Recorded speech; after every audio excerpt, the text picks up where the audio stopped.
বাজার থেকে বাড়ি ফেরার পথে সাইকেল নিয়ে এগিয়ে যাচ্ছি ধীরে ধীরে বাড়ির দিকে। রোদ ছিল প্রচণ্ড, মনে হচ্ছিল কখন যে বাড়ি পৌঁছাবো আর একটু ঠান্ডা পানি পান করব।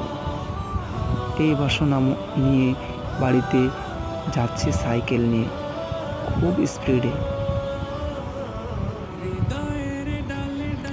রোদ পড়েছিল অনেক,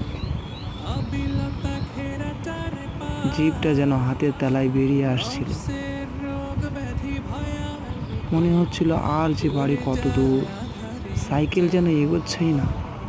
হৃদয়ের ডালে ডালে পাপের বাসা, আবিলতা ঘেরা চারপাশ, নফসের রোগ ব্যাধি ভয়াল রূপে করে যায় আধারের চাষ।